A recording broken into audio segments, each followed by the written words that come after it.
So John, it's great to be with you in Bakewell again. I met you, I think it was a couple of years ago in Macclesfield, and that was a profound experience for me and left a lasting impact, I've got to say. Some of the things you spoke about during that session were eye-opening and incredible and insightful. And I've also found out recently that you used to be a nomad, so I think there's a lot in common maybe with our audience and the channel, and maybe some of the things that people are looking to find in this life and the human experience. What's your reflections looking back on that period?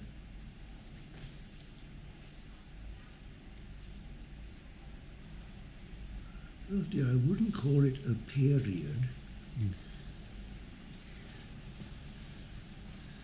But like nearly all these big words, it gets bigger throughout the whole of one's life.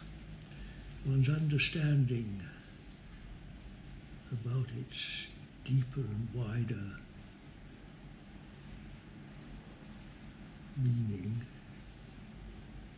I suggest, has no end. And I think the very nature of nomadism implies, there's a phrase, divine discontent, inability to find one's deepest yearnings in this world. Of course, we start off trying to search for it in another part of this world, by altering one's way of life, moving from a house to a motor caravan or something, or finding another girl, or trying to find another girl, or, a different... We should be so lucky. different ways of life. And that doesn't usually work, or if it works, it doesn't work for long. So ever onwards. I love the phrase in the Bible that we are strangers and pilgrims in this world. So I think those of us that are searchers for what? For the ultimate, however we express that. Searchers for God, for freedom, for the perfect love. We're all part of nomads by nature.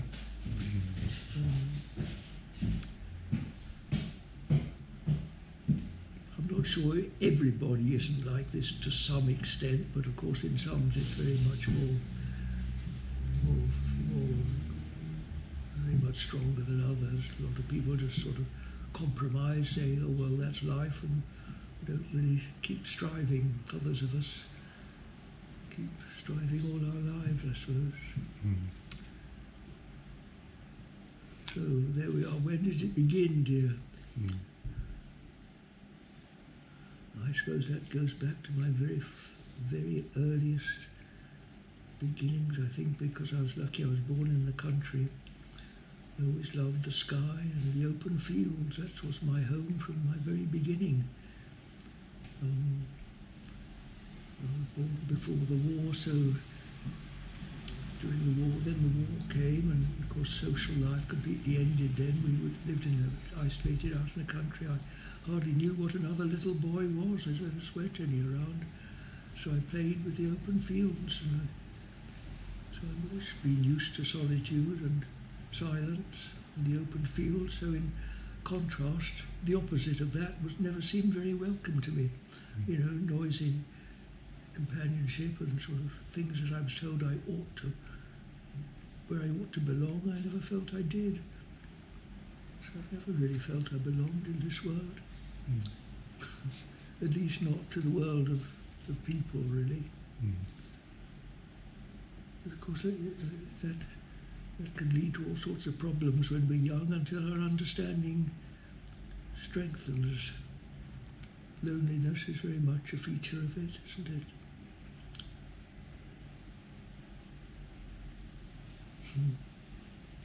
Sorry, I've been trying to wander off or attack. If you ask me something, you must keep bringing me back to what you want me to talk about. Well, that's good.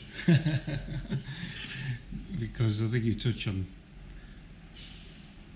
a key theme within nomad life, is that people are searching for something. Yes, of course. They think movement will help them find that something. Yes. Well, at times maybe, sometimes for a while. But much of life consists in, this is the answer. You go down that trail and then after a while, well, perhaps it isn't, so you try something else. And eventually you either end up sad and disillusioned, or if you're one of the lucky ones, having found the stars, you go beyond the stars. And actually I can tell you that at the end of life, the most marvellous discovery of all is that, you see, this old man, this thing we call John Butler, it dies out, and what is left?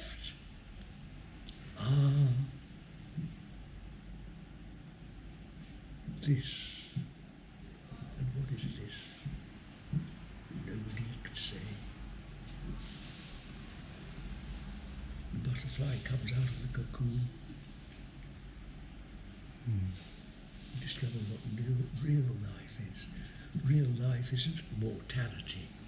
It's not something that dies. Because it's a big subject, isn't it? How did we get here from simple nomadism? Living in a van to to the big things. But this is what I found living as a nomad. It opens the pathway to deep introspection, reflection, yes, and insight, like you've just shared here.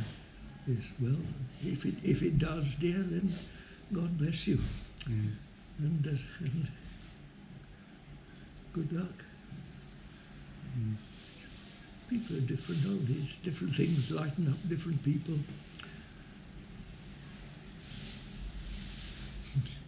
I had my years in the motor caravan too. Not always very happy ones, but I remember back the affection. And your life has been quite nomadic as well. You've lived in different places. You've travelled. Yes, I've travelled a lot. When I was 20,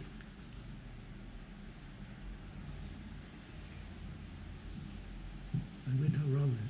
Dad sent me out to Australia. I had two wishes then in my life. I wanted to be a cowboy, and I wanted to see what the world was like before men messed it up. So I made a beeline to the Australian outback, and there found both dreams came true. And I've never been able to settle since. Coming back to England and all the sort of things like being responsible and making a living never appealed to me very much.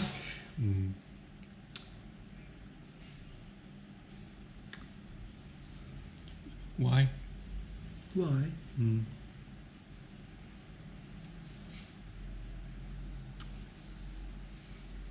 I suppose they weren't big enough, Dave. I did try for a while. I was 21 when I came back from that Australian adventure, and for 6 years, well, actually I had an injury then, and so because of this injury I was forced to there was a family business, I was forced to go into that and do that for a few years, but I couldn't bear it really. I was looking out of the window and dreaming of. So after I was 26, I quarrelled with my dad and went out to South America to make the world a better place. That was my mission then. I was into all these social issues and things, and as a young farmer, I was a farmer by the way, that was the great love of my life. I wanted to grow food and feed the starving world, and my best to do that for a while.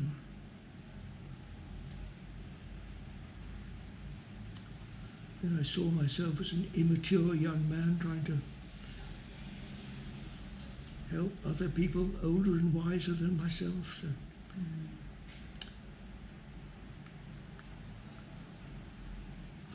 I've been trying to reforest the Andes and made a start. and one day I was sitting up there all alone, and something seemed to say to me to make whole, be whole, which I didn't really understand at the time, but it triggered off an interest in meditation. When I came home, I learned to meditate, and immediately, or almost immediately, that opened up this higher dimension. And I realized that the wide open spaces that I loved so much, don't fence me in, was actually within myself. It didn't depend on escaping the life, but rather finding it within myself. And that's what I've been doing ever since. I was 26 and I'm 88 now. So for 62 years I've meditated twice a day. So I suppose I'm really a nomad in my heart. The outer nomadism has transferred to my mental nomadism. And of course I've also been wandered around a lot outwardly. But that's where the real adventure is, you know. It's not outwardly, that's too small, really. You know, even the wide open spaces and mountains of this world aren't actually big enough. They're big enough when you know no better. You know, when you're young, and that's you know, the boundaries of your exploration. You know, let's climb the highest mountain or swim the Atlantic or something. but when you get into the real big stuff, you know, it's beyond the physical, beyond the mental, and then you begin to realise what's meant by spirit. Yeah. So, be greedy, my dears. Go for the jackpot. Don't mess about with the little things.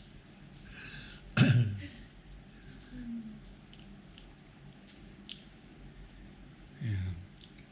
See, some people in nomad life or living in a van, Yes.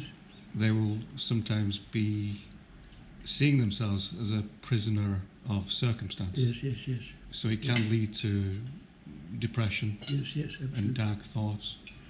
I wonder what you would advise them, if you could, how to pull themselves out of that. Is there a way, a path to them? God knows, dear. I had terrible years of depression. Several years of it. I know all about depression. I don't think anything works. Eventually you just grow out of it. I've never come across an answer. You just have to suffer it. See, let's go back to the real reason why we're here. Why do we live imprisoned in a world too small for us? Why are we here? Well,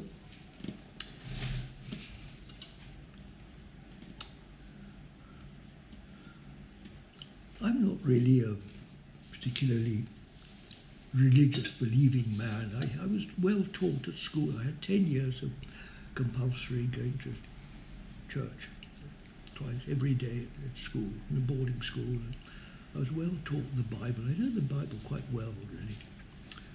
And in the beginning, so we're told, man lived in heaven, in paradise, you know, where he lived with God.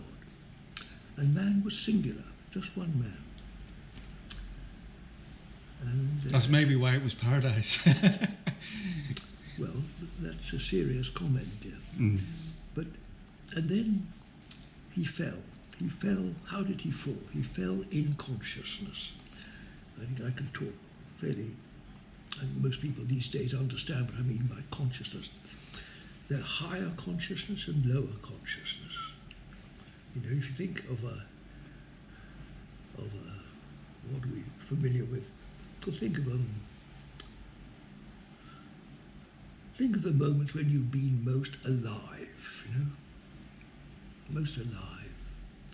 And then the times when you're depressed or when you're sleepy, or half dead, and then go down and down, go down into nature, the lower realms of nature, through the animals, different higher, lower animals, eagles, come down into rats and mice and little insects and worms, down into the earth, the bacteria in the earth, the living soil, and then down to the stones and the rocks.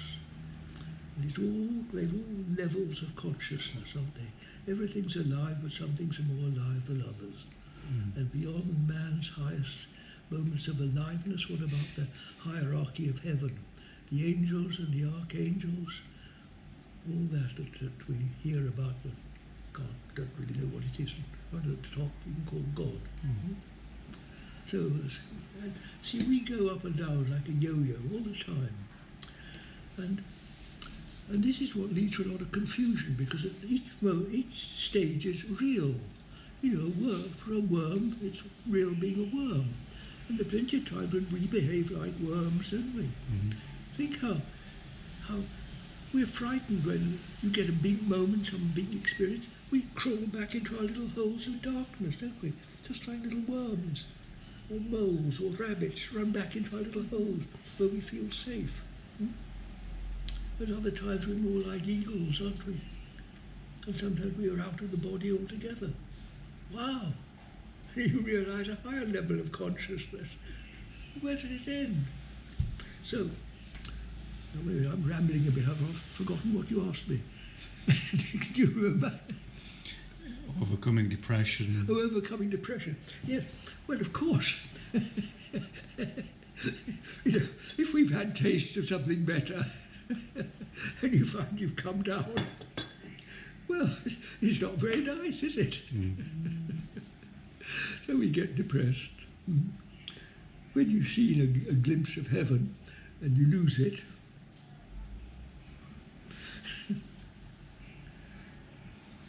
you know, your first kiss is marvellous, isn't it? But it doesn't last forever. So yes, we've got every reason to be depressed in this life. And, you know, this life is full of affliction. So what can we do about it, dear? Well, of course, the answer is to come back to heaven. Well, it's not so easy, is it? It's a long, long pilgrimage, rediscovering paradise lost. A lifelong search. But this is what we're here for. This is the purpose, to rediscover God.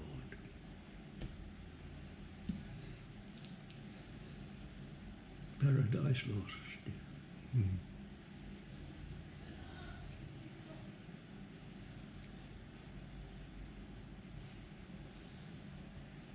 There's nothing more normal than to be depressed, to suffer in this life. Because I'm rather keen on this word sin, which is a bit out of fashion these days. Not sure if it's politically incorrect, but anyway, it is. I shall use it because this describes exactly why that we have left paradise. So we are sinners. Look, if this is I'm looking out the window and the sun's over there, so it's behind the wall. But you can see that if I look there, my face is lit, isn't it? I'm in the light. If I turn this way, my face is in shadow, isn't it? Yeah. There's a light I can see, and here's darkness, and I can't see. I can't see as well, can I? And I cast a shadow. That's sin. That's salvation, and that's sin. And it's as simple as this. Which way am I facing? That way or that way? So this is light, enlightenment, and that's depression. Light and dark. Life and death. That's why the very first word that Jesus said is repent. And to repent simply means turning back that way. So what can we do about it? Okay, well, I was blessed to learn to meditate. And meditation is nothing if not that. It's a practical method of this, of turning from that to this. Of course, it takes a lifetime's practice, because we are thoroughly conditioned and brought up and educated and everything in the works of darkness, the works of separation. We are brought up to believe that we're separate creatures. The whole social structure is based on being separate. Yeah. We believe in it, in the individual I, the me, which is living imprisoned in mortality, condemned to a life of work, on death row, condemned to die. That's what we call life, which is really not real life. This is life that we're conditioned to believe. Real life consists, I just explained to you, of dying out of mortality and rediscovering one's true spiritual nature, which is the real freedom. And what's left is this. And maybe it doesn't happen until naturally, in old age, we die out of all that we are not and rediscover what's left. It all falls away just like the old body, the performance. Come back home.